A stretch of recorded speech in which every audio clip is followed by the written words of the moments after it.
Monica Givernet, bonjour. Bonjour. Députée de l'Ain, mais également ancienne ministre chargée de l'énergie. Vous avez fait partie du gouvernement Michel Barnier pendant ces 99 jours. Quelle aventure ministérielle avez-vous vécue? Comment on revient à la vie de député? Quels sont les bénéfices et les cicatrices, si j'ose dire? On a tout vécu en quelques mois en fait, depuis la dissolution. Effectivement, il y a eu ce nouveau gouvernement. C'était cette première tentative de gouvernement de coalition. Et d'ailleurs, j'en suis très fière d'avoir pu en faire partie. Malheureusement, elle n'a pas suffi. On est sur une deuxième tentative. On souhaite que ça puisse durer beaucoup plus longtemps. On a le temps de faire des choses en 3 mois. Mais c'était une aventure extraordinaire. Oui, on a le temps de faire des choses, surtout quand on a travaillé sur des sujets. En l'occurrence, moi, je connaissais très bien le sujet de l'énergie et notamment des questions de sobriété, de production de nucléaire. Et donc, c'est de prendre tous les dossiers à bras-le-corps parce que certains étaient restés en attente. On a eu plusieurs mois de gouvernement démissionnaire, de réserve du gouvernement pendant les élections.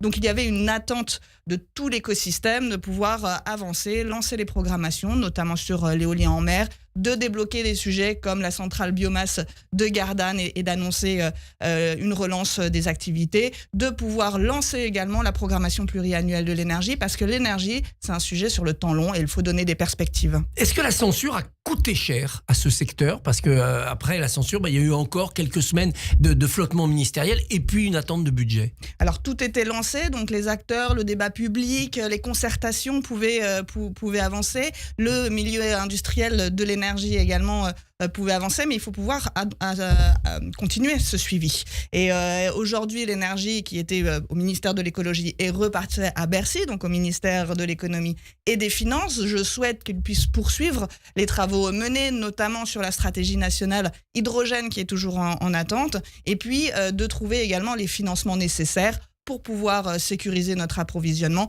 pour pouvoir sécuriser les réseaux de transport et de distribution. Vous savez, on a plusieurs centaines de milliards d'euros à long terme, évidemment, mais il faut pouvoir les planifier pour pouvoir faire cette adaptation au changement climatique notamment et aux besoins que nous avons d'énergie décarbonée. La tutelle de Bercy, ça peut être une inquiétude de ce côté-là, comme si Bercy avait une vision comptable mais pas assez industrielle? Alors, il y a des pour et des contre. Je vous avouerai que c'est pas ma tasse de thé, mais l'intérêt d'être à Bercy, c'est de travailler d'un point de vue industriel. Le contre, c'est que l'énergie, c'est bien au-delà des questions industrielles, c'est aussi des questions de transition écologique, c'est des questions de transition sociale aussi. Le prix de l'énergie, tout le monde est concerné par cela et ce devrait être la première priorité. Faire baisser le prix de l'électricité et l'énergie. La deuxième priorité pour moi, c'est de consommer notre énergie décarbonée. Vous savez que nous avons bien produit en 2024, mais nous avons aussi beaucoup exporté et nous continuons d'importer des énergies fossiles et que nous consommons pour 60% de notre consommation d'énergie. Et puis la troisième, je vous le disais tout à l'heure, de la planification à long terme si nous souhaitons pouvoir avancer. Donc il y a des pour et des contre. Je tiens sincèrement à le redire, il faut pouvoir faire baisser le prix de l'énergie pour les Français et pour les entreprises. Mais comment croire que le prix va pouvoir baisser pour les Français alors qu'il va falloir justement financer des investissements tellement énormes que c'est bien sur la facture que ça va se retrouver? Alors sur la facture, oui et non, parce qu'en fait, il y a aussi un besoin de financement par le privé. On avait le sommet pour l'intelligence artificielle, les data centers sont très consommateurs d'énergie.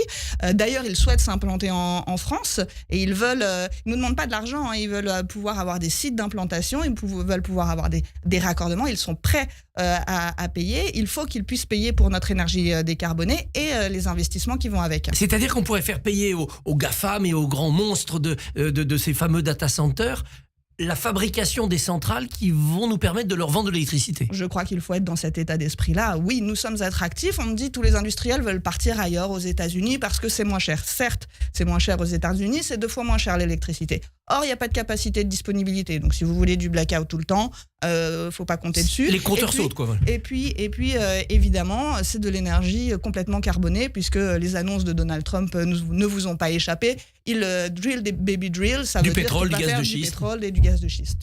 Nous, on aura la capacité de fournir cette électricité pour l'avenir, qui va être des besoins massifs, propres, avec du nucléaire ou du renouvelable? et du renouvelable. C'est les deux. Il ne faut pas opposer les deux. Vous avez dû voir toutes les tribunes qui émergeaient. C'est une erreur de penser que c'est la priorité. Encore une fois, la priorité, c'est de consommer notre énergie décarbonée et donc de changer nos usages vers de l'électricité principalement, mais aussi de la chaleur renouvelable. Non, il faut pouvoir donner encore un coup de pouce sur le nucléaire et prévoir nos futurs réacteurs. J'en ai 2 qui doivent arriver sur la centrale du budget et nous accompagnons le débat public. Et il faut toujours donner aussi un coup de pouce sur les énergies renouvelables, le photovoltaïque évidemment. D'ailleurs, le photovoltaïque des particuliers, les individus, eh bien, ne nécessite plus forcément de soutien public. Il a trouvé son modèle économique.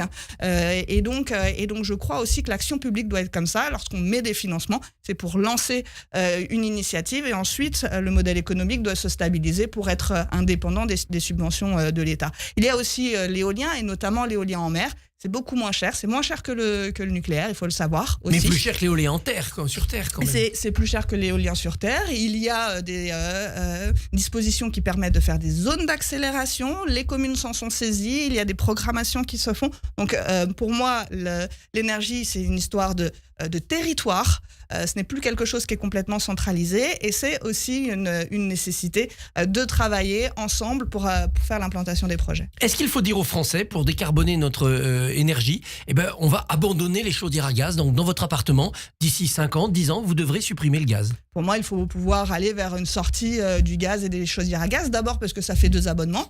Un jour, nous n'aurons plus qu'une seule facture d'électricité. Nous n'aurons plus de gaz et d'électricité et les carburants de voiture. Il faudra une seule facture d'énergie, ce qui sera beaucoup plus compréhensible pour les gens et de trouver des manières de la faire baisser. Donc oui, il faut pouvoir sortir du gaz, le décarboner également parce qu'il y a des usages, notamment dans l'industrie, qui ne peuvent pas se passer du gaz et donc travailler tout cela dans une planification d'ici 2030 ou 2035. Le Rassemblement national dit la vraie solution pour faire baisser la facture, c'est de quitter le système européen. D'être souverainiste en matière d'énergie. Et on perd toute la sécurité d'approvisionnement. C'est-à-dire parce que le fait d'être raccordé à nos voisins, ça nous permet aussi de se compenser. Nous allons exporter quand il y a des besoins dans d'autres pays et nous pouvons également importer de l'énergie. Ça se fait tous les jours. Ça permet de stabiliser le réseau et d'être sûr d'avoir de l'électricité en temps voulu. C'est ce qui nous a permis de passer la crise énergétique également. Le système n'est plus tout à fait idéal. Nous sommes en train de sortir du système de l'Arenh, comme on le connaît également. Donc, il faut trouver des solutions de marché qui puissent le stabiliser. Et moi, je suis pour une solidarité européenne dans la question de l'énergie, comme dans les questions de défense et toute autre question que nous abordons. Le nucléaire, ça soulève des oppositions. Il y aura des manifestations, il y aura des recours. Est-ce que ça ne va pas nous faire prendre un retard fatal ? C'est malheureusement ce qu'on a. Le problème, c'est qu'il faut bien faire ce débat public. Moi, je suis pour l'expression, mais parfois, lorsqu'elles sont complètement bloquantes, eh bien, je les condamne. L'objectif, c'est de pouvoir avancer, de prendre en compte tous les points. Par exemple, la centrale du budget qui va accueillir ces nouveaux réacteurs est au bord du Rhône, va utiliser l'eau du Rhône. On peut avoir une inquiétude sur cette utilisation. Et donc, moi, je tiens à rassurer tout le monde que tout est mis en œuvre pour prendre en compte notamment l'étiage, donc le niveau des eaux et la température de l'eau également. Donc ce débat doit avoir lieu, mais il doit se faire dans la sérénité, il doit laisser la place à toutes les paroles et il doit permettre également de continuer à travailler sur l'implantation technique de ces structures. Ça sera un gros dossier de 2027, l'énergie, ça va discriminer les candidats ? C'est un dossier qui va au-delà de 2027. Pour moi, c'est un des enjeux du siècle, de pouvoir avoir cette énergie décarbonée. Le milieu industriel de l'énergie a totalement réussi sa décarbonation, mais il va aider également les autres domaines industriels, le transport, qui est encore un des points très forts de l'émission de CO2 et du réchauffement climatique, ce que nous devons tout à fait lutter. Et donc, l'énergie est un point majeur de souveraineté. Il nous permet, vous le voyez bien, de vos téléphones à l'utilisation dans les entreprises et les emplois. Il est indispensable. Aujourd'hui, on n'y pense pas. On n'a pas de blackout. On a passé une crise énergétique où on a eu peur, mais finalement, on a réussi à s'en relever. Je crois qu'on ne se rend pas compte si un jour elle nous fait défaut, l'impact que ça peut avoir sur nos vies. Alors la vie politique a repris donc avec votre retour à l'Assemblée nationale. Vous avez retrouvé l'Assemblée comme avant, c'est-à-dire dans le tohu-bohu et la zizanie, ou ça a changé? Alors ça a changé pour moi, puisqu'en fait, j'avais siégé au mois de juillet, au moment de l'installation, et puis après, elle n'a pas repris avant le mois d'octobre, et j'avais eu le temps de rentrer au gouvernement. Donc je n'avais pas pu siéger réellement dans sa configuration comme elle l'était. Aujourd'hui, je la retrouve. Oui, ça a changé. Oui, les rapports de force sont différents, puisque l'élection de 2024 a donné une nouvelle répartition. Et on peut travailler, ça peut fonctionner. Mais je crois qu'on peut continuer d'avancer. Aujourd'hui, nous avons la proposition de loi sur la justice des mineurs, sur laquelle nous travaillons. Il y a toujours les questions d'agriculteurs. Enfin, on a pu avoir un budget 2025, c'était très très important, ce qui donne quand même de bons espoirs. Et je crois vraiment que d'ici 2027, nous avons encore à travailler sur les sujets, à apporter des solutions aux Français. Je pense que ceux qui pensent qu'il ne se passera rien d'ici 2027 est vraiment une erreur. Nous avons une volonté de continuer d'avancer. Mais ce socle commun semble ne pas avoir grand-chose de commun. La justice des mineurs, là, vous n'êtes pas d'accord. Le droit du sol, l'immigration, vous n'êtes pas d'accord. Comment vous allez pouvoir travailler ? Écoutez, ce sont les votes et à la fin, le fait de trouver une majorité qui permet de faire passer les propositions de loi. Ça veut dire aussi beaucoup plus de discussion, beaucoup plus de concertation. Je souhaite qu'il puisse se faire en toute sérénité, sans s'invectiver. Et je crois que nous sommes tous conscients après la censure, je pense qu'il y a une vraie prise de conscience. D'abord parce qu'elle a coûté 12 milliards d'euros. Et ensuite, une vraie prise de conscience vis-à-vis des Français. Si nous voulons retrouver leur confiance, eh bien nous avons à travailler ensemble. Est-ce que la compétition présidentielle ne va pas gâcher toute cette bonne volonté? Si on voit déjà Wauquiez-Retailleau, on voit Gabriel Attal qui a du mal à relancer la machine Renaissance, c'est 2027 qui va vous empêcher de travailler. Alors 2027, c'est loin et c'est proche, évidemment. Puis en plus, il y aura aussi les élections municipales avant. Peut-être que d'ailleurs, ce sera un meilleur débat de revenir au concret, de venir au local. Quand on dit qu'on perd la confiance en la classe politique, moi j'ai confiance dans les Français de pouvoir toujours trouver ces représentants, de faire avancer les projets qui sont sur les territoires et nous mettre à disposition pour aider et faciliter dans les meilleures conditions. Puis encore une fois, nous avons tout le contexte géopolitique, donc la France doit rester solide sur ses appuis pour pouvoir faire valoir ses intérêts au sein de l'Europe aussi. Les assises contre l'antisémitisme sont réunies aujourd'hui par Aurore Bergé, un ministre chargé notamment de l'égalité. Au cœur de débat, il y aura, est-ce que l'antisionisme, c'est-à-dire contester l'existence d'Israël, doit être considéré comme de l'antisémitisme? Quelle est votre position? Alors moi, ma position, c'est de condamner tout antisémitisme et d'ailleurs de parler et de cliver sur certains de ces sujets. Moi, je souhaite qu'on n'importe pas d'abord des conflits en France qui sont ailleurs. C'était le risque que nous avions avec la situation à Gaza.